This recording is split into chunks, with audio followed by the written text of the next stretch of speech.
অভিষেক বন্দ্যোপাধ্যায় সেবাশ্রয় 1 সেবাশ্রয় 2 এই দুটো প্রজেক্ট করেছিলেন, আপনাদের মনে থাকবে। আর ইতিমধ্যেই বিজেপি নেতা অভিজিৎ দাস ববি ভুরি ভুরি অভিযোগ তিনি করেছেন। ডায়মন্ড হারবার থানায় এফআইআর করেছেন, বিষ্ণুপুর থানায় এফআইআর করেছেন, আর এবার নতুন অভিযোগ দায়ের হলো।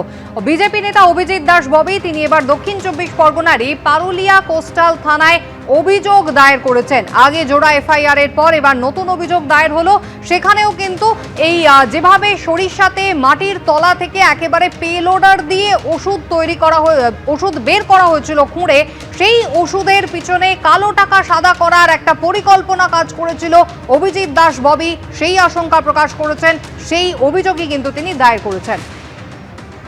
সন্দীপ সরকার আমাদের প্রতিনিধি রয়েছেন আমাদের সঙ্গে। সন্দীপ, ছবি আমরা দেখেছিলাম যেভাবে মাটির তলা থেকে পেলোডার দিয়ে প্রচুর পরিমাণ ওষুধ উদ্ধার করা হয়েছিল, জীবনদায়ী ওষুধ, কোটি কোটি টাকার ওষুধ, এমন অভিযোগ উঠেছিল। সেক্ষেত্রে এবার ঠিক কি অভিযোগ দায়ের করলেন বিজেপি নেতা অভিজিৎ দাস ববি? কাদের নাম সেই অভিযোগপত্র দিয়েছেন তিনি? দেখো, অভিযোগপত্রে অবশ্যই প্রথম নামটা অভিষেক বন্দ্যোপাধ্যায়ের এবং তার সেবাশ্রয় কর্মসূচির বিরুদ্ধেই অভিযোগ, এবং মূল পরিকল্পনাকারী এবং তদারককারী হিসেবে অভিষেক বন্দ্যোপাধ্যায়ের নামেই অভিযোগ দায়ের হয়েছে। এর সঙ্গে রয়েছে তার আত্মসহায়ক সুমিত রায়, তিনি এই সেবাশ্রয় কর্মসূচির প্রধান সমন্বয়কারী এবং লজিস্টিক দায়িত্বে ছিলেন।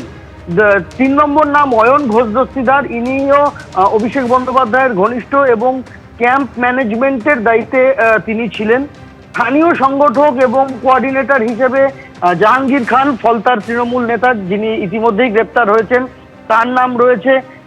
শামীম আহমেদ মোল্লা, গৌতম অধিকারী, মেহবুব গায়েন এবং একাধিক সরকারি আধিকারিকের নাম রয়েছে। স্বাস্থ্য দপ্তরের একাধিক আধিকারিকের নাম রয়েছে এই এফআইআর করার যে আবেদন তিনি জমা দিয়েছেন পুলিশের কাছে অভিযোগপত্র, তাতে অভিযোগ কি অভিযোগ হচ্ছে যে ওষুধ পাচার, সরকারি এবং জনকল্যাণমূলক চিকিৎসা শিবিরের জন্য বিপুল পরিমাণ ওষুধ খোলা বাজার থেকে সেটা কেনা হয়েছিল কিনা এবং তাতে কোনো আর্থিক বেনিয়ম হয়েছিল কিনা, এই সমস্ত কিছু দেখতে আবেদন করা হয়েছে পুলিশকে।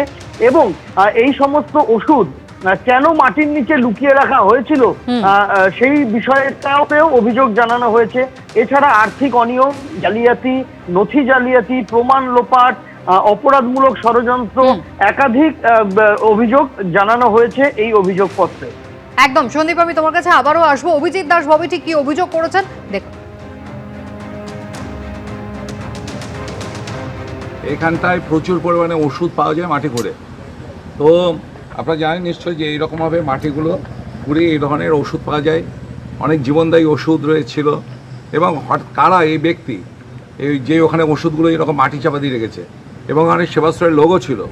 তা কী এমন বিষয়টা বললো যে সেবাশ্রয়ের ওই ক্যাম্পগুলোর ওষুধগুলো খুব তাড়াতাড়ি, যে সরকার চেঞ্জ হয়ে গেল অমনি সঙ্গে সঙ্গে সেখানটায় মাটিতে চাপা দেওয়া হলো কোটি কোটি টাকার ওষুধ। তো এইটার ব্যাপারে ইনভেস্টিগেশন করা দরকার। এবং আমরা যখন পুলিশে খবর দিলাম, পুলিশ ডিপার্টমেন্ট থেকে গেল, সেখানে যখন মাটি করে দেখা যাচ্ছে যে প্রচুর পরিমাণে ওষুধ আছে, সেই ওষুধগুলো নিয়ে এটা স্বাস্থ্যমন্ত্রকেও ফোন করেছিল, বিএমএস থেকে শুরু করে সিএমএইচকে, কিন্তু স্বাস্থ্য ডিপার্টমেন্ট থেকে কেউ এখানে আসেনি। এখন পারুলিয়া কোস্টালের থানায় বস্তা মানে বন্দি অবস্থায় প্রচুর ওষুধ রয়েছে। তো ওষুধগুলো যখন আমরা চেক করি সেখানে দেখা যায় যে ওষুধগুলোর মধ্যে অনেকগুলোই হচ্ছে সেবাশ্রয় ক্যাম্পের আগের এক্সপায়ারি ওষুধ, আর কিছু কিছু এক্সপায়ারি নয়। তো এক্সপায়ারি ওষুধ সেবাশ্রয় ক্যাম্পের, তার মানে এটা থেকে প্রমাণ হয় যে এক্সপায়ারি ওষুধগুলো সমস্ত ইউজ করা হতো। কথা বলবো, আমারও সন্দীপ সরকার রয়েছেন আমাদের সঙ্গে টেলিফোন লাইনে। একেবারে পাহাড় প্রমাণ ওষুধ মাটির তলা থেকে উদ্ধার হয়েছে। সন্দীপ, কি ধরনের ওষুধ মাটির তলায় পুঁতে রাখা হয়েছিল? সব ধরনের ওষুধই এখানে রয়েছে। এই সেবাশ্রয় ক্যাম্পে তার যে মেডিকেল স্টোর ছিল সেখানে সব ধরনের অসুখের ওষুধই রয়েছে, এবং কিছু কিছু ওষুধ মেয়াদ উত্তীর্ণ, কিছু কিছু ওষুধ মেয়াদ উত্তীর্ণ হওয়ার মুখে রয়েছে কাছাকাছি সময়, এরকমই ওষুধ পাওয়া গিয়েছে। এছাড়া যেভাবে পেলোডার দিয়ে বস্তা বস্তা ওষুধ উদ্ধার হয়েছে তাতে সব ওষুধের আইডেন্টিফিকেশনও করা সম্ভব হয়নি। সেগুলো এখনো পর্যন্ত থানাতেই বস্তাবন্দি প্রতিবন্ধী অবস্থাতে রয়েছে। এখন এই অভিযোগ জমা পড়ার পর পুলিশ এফআইআর স্টার্ট করে তদন্ত শুরু করে কিনা এখন সেদিকেই নজর। তবে যে অভিযোগ জমা পড়েছে এর আগেই যখন এই ওষুধগুলি উদ্ধার করা হয়েছিল মাটি খুঁড়ে, এটা দক্ষিণ চব্বিশ পরগনার পারুলিয়া কোস্টাল থানার হিঞ্চেবেরিয়া বলে একটি গ্রাম, সেখানে মাটির তলা থেকে এই ওষুধগুলি উদ্ধার হয়েছিল সপ্তাহখানেক আগে। তারপর এই প্রথম লিখিত অভিযোগ দায়ের হলো এই বিষয়ে। এখন পুলিশ এই ঘটনাটা তদন্ত করবে। ইতিমধ্যে সেবাশ্রয় নিয়ে আরো দুটি এফআইআর হয়েছে দুটি পৃথক থানাতে। এখন এই তিনটে পৃথক থানায় তিনটে অভিযোগ জমা পড়লো। এখন এই গোটা ঘটনাটা তদন্ত কোন পথে এগিয়ে যায় সেদিকে আমাদের নজর থাকবে। সন্দীপ, ধন্যবাদ। অভিষেক বন্দ্যোপাধ্যায় সেবাশ্রয় নিয়ে নতুন করে অভিযোগ দায়ের করেছেন বিজেপি নেতা অভিজিৎ দাস ববি। দক্ষিণ চব্বিশ পরগনার পারুলিয়া কোস্টাল থানায় তিনি নতুন করে অভিযোগ দায়ের করেছেন। অভিষেক বন্দ্যোপাধ্যায়ের বিরুদ্ধে এর আগে জোড়া এফআইআর দায়ের হয়েছিল, ফের নতুন করে অভিযোগ দায়ের হয়েছে। আর কি বলছেন শুনবো। এমন একটা ওষুধ যেটা মার্কেটে হয়তো দাম রয়েছে হচ্ছে 10 টাকা, সেটা এমআরপি রয়েছে 120 টাকা, এবং সেগুলো কোম্পানিগুলো হচ্ছে সমস্ত লোকাল কোম্পানি। প্রত্যেকে যে কোম্পানিগুলো এসছে আমার অন্তত নলেজে আসেনি এগুলো দামি কোম্পানি নয়। অর্থাৎ ওই লোকাল কোম্পানিগুলোর ওষুধে এমআরপিটা বাড়িয়ে কোটি কোটি টাকা ইচ্ছা করে লুণ্ঠন করা হতো, যে আপনার যাতে একটা লার্জ সাম অফ মানি আর কি লুট করা যায়। এবং আমি নিশ্চিত যে এর মাধ্যমে ব্ল্যাক মানিকে হোয়াইট করা হয়েছে।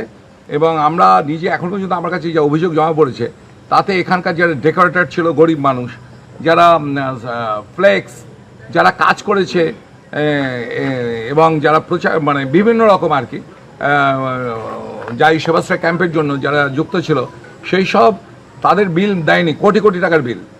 শুধু ব্যানারেরই বিল বাকি আছে প্রায় 3 থেকে 4 কোটি টাকার, বিভিন্ন ব্যানার, ফেস্টুন, হোর্ডিংয়ের বিভিন্ন কোম্পানিগুলোর।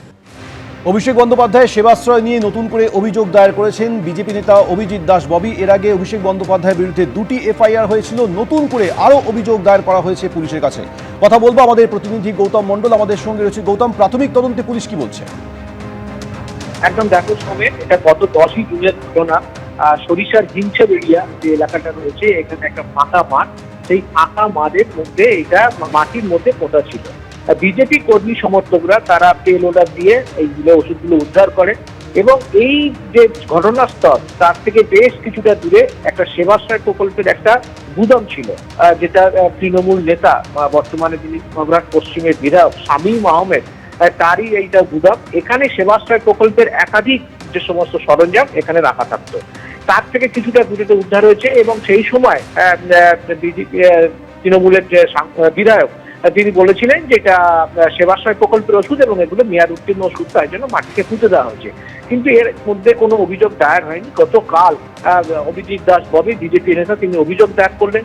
সেই অভিযোগের ভিত্তিতে ইতিমধ্যেই তদন্ত চলছে এবং এই ওষুধগুলোর নমুনা সংগ্রহ করা হয়েছে। প্রয়োজনে ড্রাগ কন্ট্রোলে পাঠানো হবে, প্রয়োজনে এই যে ব্লক মেডিকেল অফিসার এবং সিওমএইচ তাদের সাহায্য নেওয়া হবে। এখন অপরদিকে যেহেতু এই অভিযোগপত্রে সিওমএইচ এবং বিওমএইচদের নাম রয়েছে এবং পাশাপাশি জেলা শাসক, তৎকালীন জেলা শাসক, তারও নাম রয়েছে, সব মিলিয়ে বলা যেতে পারে যে পুলিশ এই বিষয়ে ড্রাগ কন্ট্রোল, মেডিকেল অফিসার এবং যে সমস্ত যারা এই বিষয়ে অভিজ্ঞ তাদের সঙ্গে পরামর্শ নিচ্ছে এবং উচ্চ কর্তারা, পুলিশের শীর্ষ কর্তাদের নির্দেশ এলেই, যেহেতু এর আগে সেবাশ্রয় নিয়ে বিষ্ণুপুর এবং ডায়মন্ড হারবারের জোড়া এফআইআর চালু হয়েছে অভিষেক বন্দ্যোপাধ্যায়, সুমিত রায়, জাহাঙ্গীর খানের নামে, এবং এই ক্ষেত্রেও সেই একই রকম এদের বিরুদ্ধে অভিযোগ রয়েছে এবং স্থানীয় তৃণমূল নেতৃত্বের বিরুদ্ধে অভিযোগ রয়েছে। শীর্ষ কর্তাদের নির্দেশ পেলেই কিন্তু এই অভিযোগের ভিত্তিতে এফআইআর শুরু করবে পারুলিয়া কোস্টাল থানার পুলিশ। ধন্যবাদ। এই সেবাশ্রয় প্রকল্পকে কেন্দ্র করে কিন্তু ভুরি ভুরি অভিযোগ। ফলতার এক বাসিন্দা, তিনি কি অভিযোগ করেছেন? অসুখ থাক বা নাই থাক, যেতেই হবে সেবাশ্রয়, আর যদি না যান কেউ তাহলে জল বিদ্যুতের মতো পরিষেবা পর্যন্ত বন্ধ করে দেওয়ার হুমকি দিত জাহাঙ্গীর বাহিনী। ক্যাম্পে যেতেই হবে এমন ফতোয়া বা নির্দেশ জারি করেছিলেন স্থানীয় তৃণমূল নেতারা। যেতেই হবে ক্যাম্পে, ডাক্তার দেখাতেই হবে, নাম নথিভুক্ত করতেই হবে, আর না করলে কি হতো? না করলে হয়তো বাড়ি ছাড়ার হুমকি, অন্য অন্য সুযোগ সুবিধার হুমকি, এরম হুমকি দিত। যেতেই হবে, না তো মারধর, এরম ভাবের হুমকি সব। না, মানে ওটা তো একটা মেডিকেল ক্যাম্প, ওখানে তো রোগ না হলে যাবো। ও রোগ না হলেও প্রত্যেকে যেতেই হবে ক্যাম্পে, ও জোর জুলুম, ও যেতেই হবে। চেয়েছিলেন আপনারা যে কেন যাব? ও ও ও গল্প নেই, ও জানার গল্প নেই, তাহলে তার আগে ঘা পড়ে যাবে, জানতে গেলেই তার আগে ঘা পড়ে যাবে দুমদাম। মানে আপনাদের যেতেও হয়েছিল? যেতে হয়েছিল, আমি একা শুধু যাইনি, আমার পরিবারে আছে, সব যেতে হয়েছিল। তাদের কি কোনো অসুখ ছিল? না না না না, ওরম কোনো অসুখ ছিল না। মানে যে ডাক্তার দেখানো? না না না, সেরম না, কিন্তু জোর জুলুম যেতে হবে। এটা কারা করতো, কারা এসে বলতো? এটা ওই স্থানীয় তৃণমূল নেতারাই বলতো আর কি, এবারে ওই জাহাঙ্গীর খানের নির্দেশে বাড়ির লোকজন দেখাতো, ওই ওষুধ ফষুধ কি দিত সব ওই সবে। এবার আমাদের বাড়িতে বলে দিয়েছে সব না খেতে আর কি, ওষুধটা না খেতে। আপনি বললেন যে না গেলে সুযোগ সুবিধা বন্ধ করে দেবে। কি সুযোগ সুবিধা? রেশন বন্ধ করে দেবে, ইলেকট্রিক কেটে দেবে, জল বন্ধ করে দেবে, টাইম কলের জল বন্ধ করে দেবে, এইসব, মারধর হবে। এগুলো কি বলতো না করতো? করতো করতো, অনেকের মারধর হতো। উপভোক্তারা একাধিক অভিযোগে সরব হয়েছেন। ফলতার বাসিন্দা অঞ্জলি শিকদার তিনি চাঞ্চল্যকর দাবি করে বলছেন, প্রথম সেবাশ্রয়ে চোখ দেখিয়ে মিলেছিল চশমা দেওয়ার প্রতিশ্রুতি। হার্টের সমস্যা থাকায় কয়েকটি রক্ত পরীক্ষাও করা হয়েছিল, চশমাও মেলেনি, স্বামীর রক্ত পরীক্ষার রিপোর্টও পায়নি। ফলতা হরিণডাঙ্গা এলাকার বাসিন্দা অঞ্জলি শিকদার এবং নয়ন্ত শিকদার স্বামী স্ত্রী, তারা এসেছিলেন এই সেবাশ্রয় ক্যাম্পে। তিনি এসেছিলেন চোখ দেখাতে, চোখের সমস্যা, আর তার স্বামীর ছিল হৃদযন্ত্রের সমস্যা। আপনারা দুজনে এলেন, ডাক্তার দেখালেন, কি হয়েছিল? আমার চোখের জন্য এসেছিলাম, তা আমার চোখ দেখে বলেছিল চশমা দেবো। সেকেন্ডবারে আমি আর আসিনি, কারণ দেয়নি তো কাউকে, শুনেছি আশেপাশে। আর আমি স্বামী এসেছিল ইসিজি করতে, ওনার ইসিজি রিপোর্টটা দিয়েছিলেন, কিন্তু ব্লাড পরীক্ষা হয়েছিল, ব্লাডের রিপোর্ট দেননি। ডাক্তারবাবুরা তো আসল ডাক্তার ছিলেন না, ওনারা সব তো বাচ্চারা ডাক্তারি করছে। সেটা তখন বোঝেননি আপনি? না না না না না, এত লোকের ভিড় কি করে বুঝবো, লোক তো ভীষণ ছিল না। চোখ দেখে কি বললো? আপনার চোখ ঠিক আছে, এবার পরের বারে আসবেন চশমা দেবো। পঞ্চায়েতের নাম্বার নিল, বললো আপনার বাড়িতে যাবে না, পঞ্চায়েত থেকে আপনার পার্টি অফিসে যাবে, তারপর বাড়িতে চলে যাবে। চশমা? তা চশমা বাড়িতে গেছে? না না না। কতদিন অপেক্ষা করেছিলেন চশমার জন্য? কেন, ফার্স্ট সেবাশ্রয়ে দেখিয়েছি, সেকেন্ড সেবাশ্রয় হলো তখনও তো গিয়ে পৌঁছয়নি। মানে ফার্স্ট সেবাশ্রয় আর সেকেন্ড সেবাশ্রয়ের মধ্যে তো প্রায় 1 বছরের কাছাকাছি। কিন্তু তখনও তো যায়নি চশমা। আর আপনার স্বামীর ক্ষেত্রে কি হলো? বাইরে দেখিয়ে নিয়েছি ডাক্তার, ওই সব রোগীকে তো এখানের আশা করলে হবে না, বাইরে দেখিয়ে নিয়েছি। আসছি পরের খবরে, কাদের হাতে থাকবে তৃণমূল কংগ্রেসের রাশ, তাই নিয়ে দড়ি টানাটানি ইতিমধ্যেই পৌঁছেছে দিল্লিতে জাতীয় নির্বাচন কমিশনের দপ্তরে, যেখানে গতকালই পৌঁছে গেল তৃণমূল কংগ্রেসের 2 শিবির, কালীঘাট তৃণমূল এবং ঋতব্রত তৃণমূল। নিজেদের দাবি সপক্ষে নথি জমা দিয়েছে দুপক্ষই। গত 2রা জুলাই দিল্লিতে কমিশনের ফুল বেঞ্চের সঙ্গে দেখা করে সংখ্যাগরিষ্ঠতার দাবি আগেই জানিয়ে এসেছিল ঋতব্রত তৃণমূল। ভোটে ভরাডুবির পর ভেঙেছে দল, তালা পড়েছে তৃণমূলের তহবিলে, দলের প্রতীক নিয়ে চলছে দড়ি টানাটানি। এই অবস্থায় একে অপরের ওপর চাপ বাড়াতে জাতীয় নির্বাচন কমিশনের দ্বারস্থ হল তৃণমূলের 2 শিবির। নির্বাচন কমিশনের কাছে নথি জমা দিল কালীঘাট তৃণমূল এবং ঋতব্রত তৃণমূল। যারা যত বেশি পেয়েছে তারা তত বেশি গদ্দারি করেছে, যত বেশি মিনিস্ট্রি পেয়েছে তারা সবচেয়ে বেশি গদ্দারি করেছে। নির্বাচন কমিশন কাগজপত্র তথ্য দেখে হিয়ারিং করে আমাদেরই স্বীকৃতি পাবো বলে আমাদের বিশ্বাস আছে। গত বৃহস্পতিবার দিল্লিতে গিয়ে জ্ঞানেশ কুমারের নেতৃত্বাধীন জাতীয় নির্বাচন কমিশনের ফুল বেঞ্চের সঙ্গে দেখা করেন ঋতব্রত বন্দ্যোপাধ্যায়রা। প্রায় 45 মিনিটের বৈঠকে ইসির ফুল বেঞ্চের কাছে নতুন জাতীয় কর্মসমিতির তালিকা জমা দেওয়া হয়। সূত্রের খবর, নির্বাচন কমিশনকে ঋতব্রত বন্দ্যোপাধ্যায়রা জানান সংখ্যাগরিষ্ঠের সমর্থন তাদের সঙ্গে রয়েছে, যে কোনো সময় সেই প্রমাণ দিতে পারবেন। ওই দিনই মমতা বন্দ্যোপাধ্যায় এবং ঋতব্রত বন্দ্যোপাধ্যায় দুপক্ষের কাছে চিঠি পাঠায় জাতীয় নির্বাচন কমিশন। সূত্রের খবর, দলের সাংগঠনিক নির্বাচন কখন হয়, কে কোন পদে রয়েছেন সহ একাধিক বিষয়ে জানতে চায় নির্বাচন কমিশন এবং 6 জুলাই বিকেল 5:30টার মধ্যে তাদের লিখিত জবাব দেওয়ার নির্দেশ দেওয়া হয়। সেই নির্দেশের ভিত্তিতে এদিন কালীঘাট তৃণমূলের পক্ষে জাতীয় নির্বাচন কমিশনে যান সাংসদ কল্যাণ বন্দ্যোপাধ্যায়। সঙ্গে ছিলেন মহুয়া মৈত্র ও সাগরিকা ঘোষ। জমা দেন দলের জন্মলগ্ন থেকে বর্তমান সময় পর্যন্ত যাবতীয় নথি। এআইটিসি তৈরি হওয়ার পর এআইটিসিতে চেয়ারপারসন হিসেবে নির্বাচিত হলেন মমতা বন্দ্যোপাধ্যায়। তারপর ন্যাশনাল ওয়ার্কিং কমিটি তৈরি হলো, সেখানেও চেয়ারপারসন মমতা বন্দ্যোপাধ্যায়। তাহলে 2022 থেকে 2026 ওদের কেস কি লাইফ এক্সপায়ার করে গেছে 3 বছরে? যদি তাই হয়ে থাকে তাহলে তুমি 2026-এ নির্বাচনের টিকিটে তুমি লড়লে সর্বভারতীয় তৃণমূল কংগ্রেসের, আর সিম্বলকে দিল মমতা বন্দ্যোপাধ্যায় চেয়ারপারসন হিসেবে। তাহলে তুমি 2026-এ মেনে নিচ্ছ।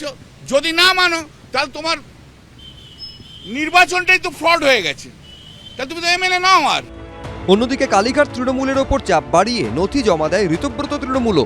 আমরা যে তৃণমূলটা করতাম সেই তৃণমূল কংগ্রেস নির্বাচন কমিশনে তাদের স্বীকৃতি ইতিমধ্যেই তারা হারিয়েছে, যাকে বলা হয় ল্যাপস হয়েছে। ডেট পার হয়ে এক্সপায়ারি হওয়া মানে কি ল্যাপস হয়ে যাওয়া। তাদের সেই ডেট যখন এক্সপায়ারি হয়ে গেছে, আমরা দেখলাম এই দলটাকে বাঁচিয়ে রাখতে হবে। আমরা তখন নতুনভাবে যাবতীয় যা কাগজপত্র আমরা নির্বাচন কমিশনের কাছে জমা দিয়েছি। 26-এর বিধানসভা ভোটে বিপর্যয়ের পর দলের রাশ কার্যত হাতছাড়া হয়েছে মমতা বন্দ্যোপাধ্যায়ের। একে একে তার পাশ থেকে সরে গিয়েছেন একদা ছায়া সঙ্গীরা। মেরুদণ্ডহীন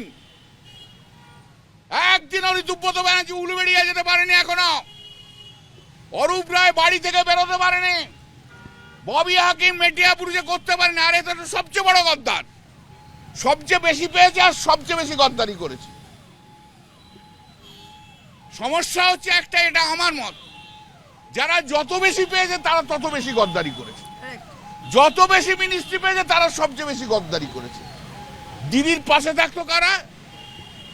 চন্দ্রিমা ভট্টাচার্য পিছনটায় ঘুরতো, ববি, অরূপ, ইন্দ্রনীল সেন।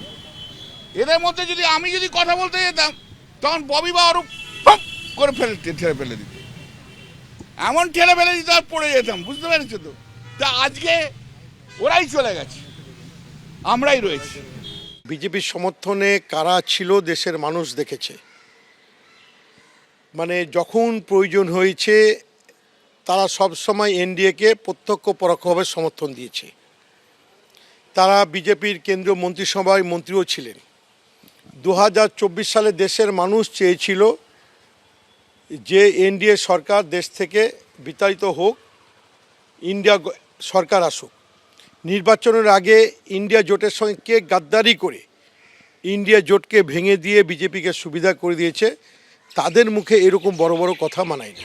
সব মিলিয়ে তুঙ্গে দুই শিবিরের সংঘাত। তৃণমূল কংগ্রেসের নাম, প্রতীক থেকে তহবিলের ভবিষ্যৎ কি, সেদিকেই তাকিয়ে রাজনৈতিক মহল। বিজেন্দ্র সিংহ, কৃষ্ণেন্দু অধিকারী, এবিপি আনন্দ। এবিপি আনন্দ, এগিয়ে থাকে, এগিয়ে রাখে।